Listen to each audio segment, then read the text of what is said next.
Welcome back to the podcast. It is August 10th, and it is Monday. We had a great day yesterday for bets. You saw my video. Hopefully, you saw my video on the recap of the UFC Fight Night, Lewis and Olynyk. Today, we're going into MLB and NBA. These were some of the bets I had yesterday. Ran with the Spurs money line against the Pelicans. I know a lot of people are like on the Pelicans nuts right now, but Spurs are just playing a higher level of basketball right now. And then a huge upset. Had the Rockets, and then I had the Nets beating the LA Clippers. Put those two together, got plus 634. Very great odds. No matter what you put down, that's very good odds. Just had a hunch. The Nets have been playing tough. They were spoilers against the Bucks. The Clippers were without Paul George and Montrezl Harrell. The Nets were starting their starters. Just a little whim went on it, and it paid out very well. Then I matched it. Had the Spurs. Spurs were one of my locks. Then I matched it with the Trailblazers, who were in must-win mode against the Philadelphia 76ers with no Embiid and no Ben Simmons. And then Houston Rockets, I love them. They were down big early, came back, and then smacked the Sacramento Kings. Austin Rivers had 40 points in that game. Really good win on there. And then another four-leg parlay. Had the Mets, had the Thunder, had the Raptors, and had the plus 3 points just for safety with the San Antonio Spurs. All of those cash. Very good night. But we're hopping into today. We made yesterday's money. Now it's time to make today's money. We're hopping in to this NBA slate first. Hopefully this video gets out in time. Probably won't. But I like the Jazz today. I didn't bet on that first game, even though the Suns are in must-win mode, but the Thunder played very tough. Like I said, I like the Jazz. Next game, Toronto Raptors against the Milwaukee Bucks, and we have a lot of outs on this game. Let me see if I can refresh this page. So far, we have Kyle Lowry questionable, Fred VanVleet is questionable, and Serge Ibaka is questionable. On the Toronto side. So those guys, if it gets closer to tip time, they could be out. On the Milwaukee Bucks side, so far, all we know is that Giannis Antetokounmpo is out for this game. Now, despite the fact that Milwaukee is going to be without Giannis Antetokounmpo, I still like the Milwaukee Bucks to win this game. Middleton, Ersan Ilyasova steps up. Eric Bledsoe gets more minutes. George Hill off the bench. They have a lot of depth for this Milwaukee Bucks team. And then you still have to remember that the Toronto Raptors could be without Kyle Lowry, Fred VanVleet, and Serge Ibaka. So I'm going with the Milwaukee Bucks in that game. Next, we have the Indiana Pacers going up against the Miami Heat. And we have some bad blood between T.J. Warren, who's been the MVP of the bubble, going up against Jimmy Butler. They had like a confrontation the last time they faced. And in this game, I want to take the value on the Indiana Pacers side because it's just T.J. Warren's time. This man has been unstoppable, scoring 50 points in a game, 30 in another game, getting rebounds, getting steals, getting blocks. I like how he's putting this team on his back, even with Oladipo there, Malcolm Brogdon is back. Give me the Indiana Pacers at a very nice plus 145. Next game, we have the Denver Nuggets going up against the LA Lakers. Nuggets coming off that that double overtime win. Lakers struggling, but this is the home stretch, and I think that the Lakers need to get on their winning ways, especially get the cohesion going together. Do I have any outs? Let me double check on that. We have Will Barton out, Gary Harris out. LeBron James and Anthony Davis are game time decisions, but they should play. As long as they do play, I'm sticking with the Lakers. They really need to get this ball rolling and get things clicking before the playoffs start. And I'm going with the Lakers. All right. So those are my NBA picks. We are going to hop in to the MLB slate, which there are 9 games. The first one we're going to hop in. We're going to skip that Braves Phillies game. And we're going to hop into that Nationals against the Mets. We have 2 very good pitchers here. Steven Matz is coming into his own. This is a lefty-lefty matchup. They already faced previously, I think 2 weeks ago or a week ago. In this game, I'm not totally sure on a winner, but I am leaning. So I don't be biased because I'm a Mets fan, but I like the under. The Mets struggle at home. We have two good pitchers.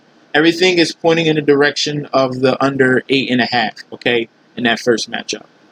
All right. Next, we have the Chicago White Sox going up against Detroit Tigers and Michael Fulmer. The key ingredient in this matchup is going to be the White Sox. I really like them in this matchup against Michael Fulmer, who's been up and down. The key is, let me see right here. Dallas Keuchel's been pitching very, very well since he's came back.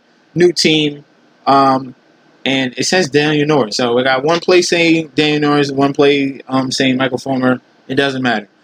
I like Dallas Keuchel in his start, and I like the White Sox to beat the Detroit Tigers. Let's be serious here. That lineup is atrocious, and Dallas Keuchel has looked like his old form.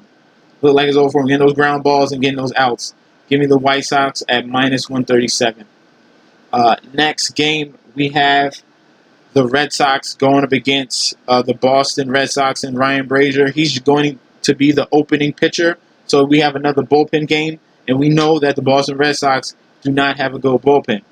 I'm going with the Rays at another -137. Ryan Yarbrough, a very good opening pitcher, and the Rays starting pitching and bullpen is elite. All right, they handled the Yankees this past weekend, and they are a red-hot team. Give me the Rays in this matchup. Next game, we have the Minnesota Twins, Randy Dubnak, going up against the Milwaukee Brewers, Adrian Hauser. Let's go to that right here just to look at some numbers. Minnesota Twins are one of my teams I like to make it to the ALCS, and they have stout hitting all around. Hauser has some good strikeout stuff, but gives up a lot of hard contact to lefties, and we look at it right here. 41% hard contact right here, 41.5%. Somewhat of a higher ISO at 187. Not too bad, but I'm liking the bats that they have on the left-handed side. Polanco's a switch. Max Kepler, Rosario, Adrianza, Alex Avila. These bats here are going to be big for the Minnesota Twins. That lineup is totally stacked from top to bottom. And we're going with, that's why it's crazy. That's -107. You're not going to get the Twins at that great of a price on a day-to-day basis. And today you can get them at almost even money. Next game, we got the Arizona Diamondbacks, Robbie Ray, going up against the Colorado Rockies and John Gray. I love John Gray. I'm a big fan of his. But what overrides that is that when you have a lefty going up against the Colorado Rockies in Colorado, you lock them in. Okay? Give me the Rockies in this game.